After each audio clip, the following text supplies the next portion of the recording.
Welcome to Lengua Franca. Part 3 in this series on object pronouns is here. And now it's time to use both direct and indirect object pronouns in the same sentence. You have made it this far. Just one more step to go, and you will get the hang of these pesky pronouns. A bit of review. How do we figure out which noun phrase is the direct object and which is the indirect object? You have to ask yourself the following questions. For a direct object, remember that it is the noun phrase that answers the question who or what. So if we have these sentences, it is clear that la manzana and the apple are the direct objects of their respective verbs. What did John eat? The apple. ¿Qué comió Juan? La manzana. And if we wanted to replace la manzana and the apple with a pronoun, we would use these. As far as the indirect object, it is always answering the question to or for whom. So, if we have these sentences, it is clear that Diana was benefiting from the reading. I read to who? Diana. Le leí a quién? A Diana. And if we wanted to not mention Diana directly, we could use one of these pronouns. And what happens when we want to use both sets of pronouns in the same sentence? Well, this is what you would do. Here is the setup for the sentence. First the subject, and then no if needed.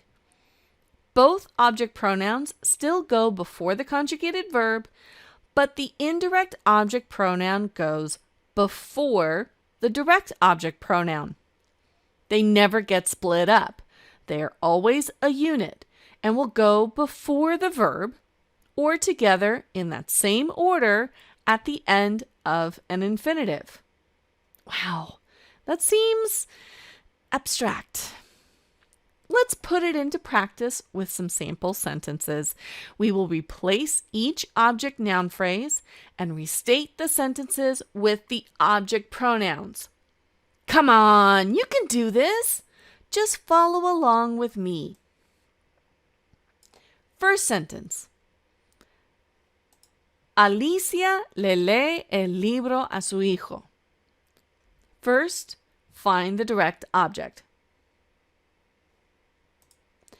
Since it's masculine, singular, and third person, the pronoun would be lo. Next, find the indirect object. The pronoun should be le, but since it's third person and singular, well, there's a rule. And that rule says that if you have le or les next to any third person direct object pronouns, the le and les change to se.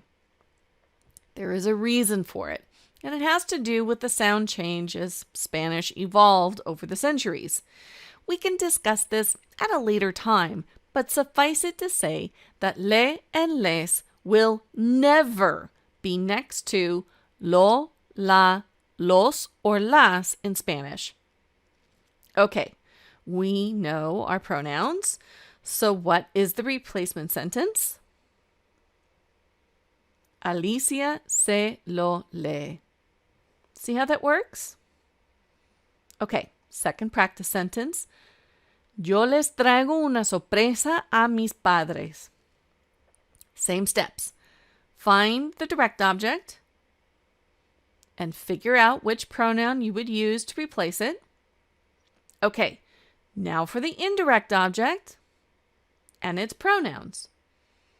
The pronoun we are supposed to use is les, but that will not work next to la, so we will use se instead. And the replacement sentence, yo se la traigo. let's try one that doesn't require us to change out pronouns. Mis padres me dan un regalo. Okay, you know what to do. Find the direct object and figure out its pronoun. We already have our indirect object pronoun in the sentence. So now let's put it together for the replacement sentence. Can you do it? Did you get it right? Mis padres me lo dan. Okay, last one. This time an infinitive is involved. So let's see if you can get both replacement sentences. Follow your steps. First, the direct object. Next, find the indirect object. Okay, put it together. Put the pronouns before the conjugated verb. Te los van a mandar. Next, try putting the pronouns at the end of the infinitive. Van a mandártelos. Note that we put an accent mark over that second a in mandar. This is because we are adding syllables, and we want to keep the stress in the same place. Phew! Think you have the hang of it? Let's take it to the next level. Most of the time, we will be using object pronouns in answering questions. We do not want to be repetitive when we answer questions, right? With that in mind, let's try some Q&A style scenarios to see how we can use object pronouns. First question. ¿Le leíste la carta a Diana? You can see the direct and indirect objects marked.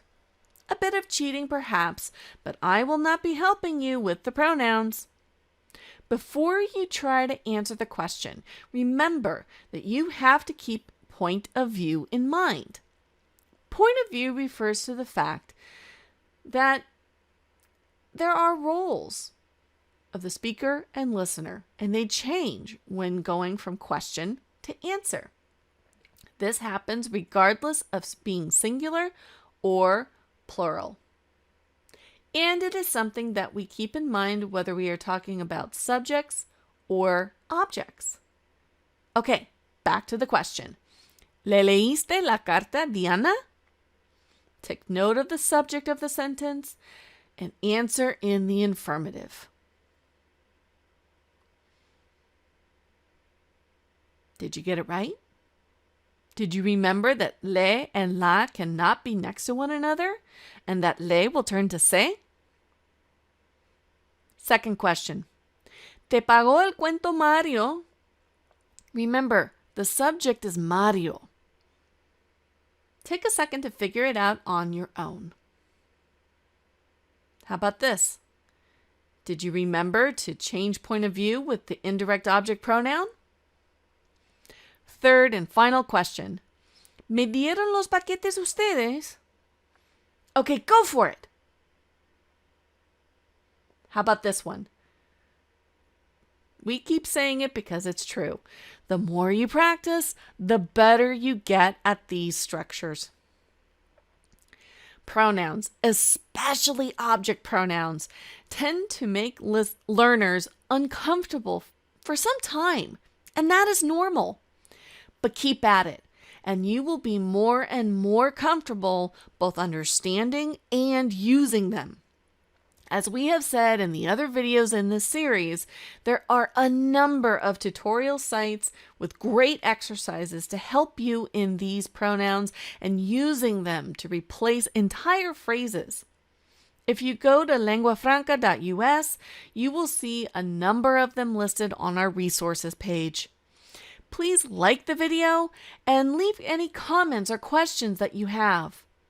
Don't forget to subscribe to Lengua Franca's YouTube channel, which has more videos on Spanish grammar and much more. Oh, and please check out our Patreon page if you are at all interested in supporting us in our work. Hasta pronto. Adiós.